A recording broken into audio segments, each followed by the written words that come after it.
Praise the Lord. மீண்டும் உங்களை சந்திப்பதிலே மிக்க மகிழ்ச்சி. இந்த காலை நேரத்திலே லூக்கா எழுதிய சுவிசேஷம் 6ஆம் அதிகாரத்திலே இவ்விதமாக ஆண்டவர் ஒரு ஓமையை சொல்லுகிறார். 2 மனிதர்கள் வீடு கட்டுகிறார்கள். ஒருவன் கற்பாறையின் மேலே வீடு கட்டுகிறான், மற்றொருவன் மணலினாலே வீடு கட்டுகிறான். இந்த 2 பேருக்கும் இருக்கிற வித்தியாசம் என்ன அப்படின்னு சொல்லி இந்த இடத்துல சொல்றாரு. எந்த ஒரு மனுஷன் அவருடைய வார்த்தையை கேட்டு அதன்படி நடக்கிறானோ அவன் கற்பாறையிலே வீடு கட்டுகிறவனுக்கு சமம். இந்த கற்பாறையில வீடு கட்டுகிறவன் என்ன செய்வான் தெரியுங்களா? உலகத்துல யாரையும் நம்ப மாட்டான், எதன் மேலேயும் நம்பிக்கை வைக்க மாட்டான். என்னுடைய நம்பிக்கை இயேசுதான், அவர் தான் எனக்கு பலன் கொடுக்கிறாரு, அவர் தான் எனக்கு படிப்பை கொடுத்தாரு, அவர் தான் எனக்கு வேலை கொடுத்தாரு, அவர் தான் வேலை செய்யக்கூடிய பலனை கொடுத்தாரு, அவர் தான் குடும்பத்தை கொடுத்தாரு, அவர் தான் பிள்ளைகளை கொடுத்தாரு, அவர் தான் வீட்டை கொடுத்தாரு, அவர் எல்லாமே எது வந்தாலும் எந்த ஒரு நன்மை வந்தாலும் அவனுடைய வாயில இருந்து என்ன வரும் தெரியுங்களா? ஆண்டவர் கொடுத்தார். இது கற்பாறையில வீடு கட்டுகிற மனுஷன் பேசுகிற வார்த்தை. அவன் நம்பிக்கை யார் மேல இருக்குன்னா ஆண்டவர் மேல மாத்திரம், அவர் மட்டும்தான் அவர் நம்பிக்கை. ஆனா மணலின் மேல் வீடு கட்டுகிறவன் எப்படி தெரியுங்களா? நான் நல்லா படிச்சேன், நான் நல்லா வேலை செஞ்சேன், எனக்கு என் குடும்பம், என் பிள்ளை, என்னுடைய பலன் அப்படின்னு சொல்லி அவரு தனக்குத்தானே பெருமை பாராட்டுவாங்க. உலகத்துல இருக்கிறவங்களை மேல நம்பிக்கை வைப்பாங்க.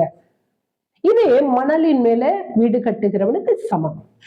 இதை கேட்டுக்கொண்டு இருக்கிற தேவ பிள்ளைங்களே, நீங்க எதுல வீடு கட்டி இருக்கீங்க? இப்போ ஒரு பெரிய காத்து அடிக்குது, ஒரு பெரிய மழை வருது, ஒரு பெரிய பிரச்சனை வருது அப்படின்னு வச்சுக்கோங்களேன். ஒரு பெரிய பிரச்சனை வரும் பொழுது எந்த வீடு ஸ்ட்ராங்கா இருக்கும் அப்படின்னு பாத்தீங்கன்னா கற்பாறையில. ஏன்னா அவன் இந்த உலகத்துல யார் மேலேயும் நம்பிக்கை வைக்கல, எது மேலேயும் நம்பல. அவருடைய நம்பிக்கை என் இயேசுதான் என்று சொல்லி அவன் கான்பிடென்டா இருக்கும் பொழுது எவ்வளவு பெரிய பிரச்சனைகள் வந்தாலும், எவ்வளவு பெரிய வியாதி வந்தாலும், எவ்வளவு பெரிய போராட்டங்கள் வந்தாலும் அவன் என்ன செய்ய மாட்டான், கவலைப்பட மாட்டான். ஏன்னா அவனுடைய நம்பிக்கை என் இயேசு. அவராலே கூடாத காரியம் ஒன்றுமே இல்லை, எல்லாம் அவராலே கூடும். சோ எது வந்தாலும் பயப்பட மாட்டான். ஆனா மணல் மேல இருக்கிறவன் தன்னுடைய பலன், தன்னுடையது, என்னால என்னால என்னாலன்னு சொன்னவங்க ஒரு பெரிய பிரச்சனை, ஒரு பெரிய வியாதி இதெல்லாம் வரும் பொழுது அவங்களால அது மேனேஜ் பண்ண முடியாது. அதுல என்ன பண்ணிடுவாங்க, விழுந்து போய் விடுவார்கள். ஏன்னா அவங்க நம்பிக்கை இந்த உலகத்தில் இருக்கிற காரியத்தின் மேல அவங்க நம்பிக்கை வைக்கிறாங்க. நான் ஒரு சகோதரிக்காக ஜெபித்து கொண்டு இருந்தேன். அப்ப ஆண்டவர் சொன்னாரு, அவங்க நல்ல வசதி, நல்ல வருமா, ஒரு பிசினஸ் பண்ற ஒரு லேடி. அவங்களுக்காக நான் ஜெபம் பண்ணும் பொழுது அவர்கள் ஒரு தப்பிதத்துல எவ்வளோ தடவை நான் அட்வைஸ் பண்றேன், அவங்க அதுல இருந்து அந்த பாவத்துல இருந்து வெளியில வரல. காரணம் என்னன்னா, நல்ல பிசினஸ் ஓடுது, நல்ல வசதி இருக்கு, நான் எதுக்கு ஆண்டவரை தேடணும்? அப்படி ஒரு கிறிஸ்துவ பிள்ளை சொல்ற காரியம். நான் எதுக்குங்க சிஸ்டர் ஆண்டவரை தேடணும்? நான் நம்புகிற என்னுடைய தொழில் என்னை காப்பாற்றுகிறது, என்னுடைய ப்ராப்பர்ட்டி இருக்கு, இவ்வளவு நான் சம்பாதித்தது என்று சொல்லி அவளுடைய நம்பிக்கை முழுமையாக அந்த பிசினஸ் மேலையும் அவங்களுடைய ப்ராப்பர்ட்டி மேலையும். அந்த மகளுக்காக நான் ஜெபித்த பொழுது ஆண்டவர் என்ன தெரியுங்களா சொன்னாரு? அவளுடைய பணம் அவளுக்கு உதவாமல் போகும் என்று சொன்னார். இது எனக்கு ஆச்சரியமா இருந்துச்சு. ஆண்டவரே என்ன சொல்றீங்க? பணம் 10 செய்யணும்லாம் உலகம் சொல்றாங்க, நீங்க பணம் உதவாதுங்கிறீங்களே.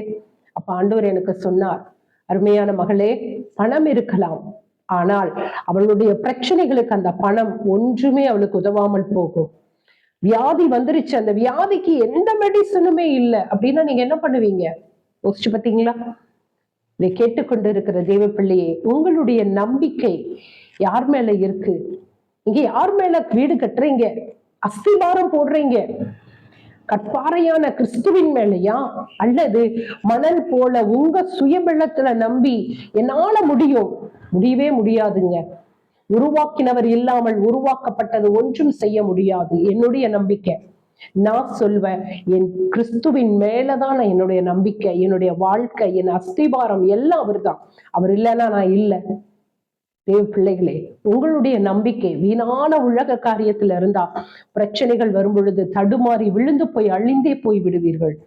இது உங்களுக்கு எச்சரிக்கையின் வார்த்தையாக இருக்கட்டும். இதுவரையும் உங்கள் சுயபலத்துல நீங்க நம்பி இருந்தீங்கன்னா, உங்களை சுற்றி இருக்கிற உறவுகளையும் உலகத்தையும் நம்பி இருந்தா, இந்த நாளிலே இதெல்லாம் மாயை. இது ஒரு நாள் எல்லாம் பிரச்சனைகள் வரும் பொழுது காணாமல் போய்விடும், அழிந்து போகும். அழிவில்லாதவர் ஜீவனுள்ள தேவனாகிய இயேசு மாத்திரமே. அவர் மேல நீங்க நம்பிக்கை வச்சு உங்க வாழ்க்கையை கட்டவரம்பீங்க. என் இயேசு பார்த்து கொள்வார், அவர் எனக்கு உதவி செய்வார், அவர் என்னை விடுதலை ஆக்குவார் என்று சொல்ல சொல்ல உங்க வாழ்க்கை அப்படியே மாற ஆரம்பிக்கும். நீங்கள் ஆசீர்வாதமாக இருப்பீர்கள். அந்த ஆசீர்வாதம் உங்களை விட்டு ஒரு நாளும் எடுத்துக்கொள்ளப்படாது. நீங்கள் எப்பொழுதும் ஆசீர்வதிக்கப்பட்ட ஜனமாகவே இருப்பீர்கள். God bless you.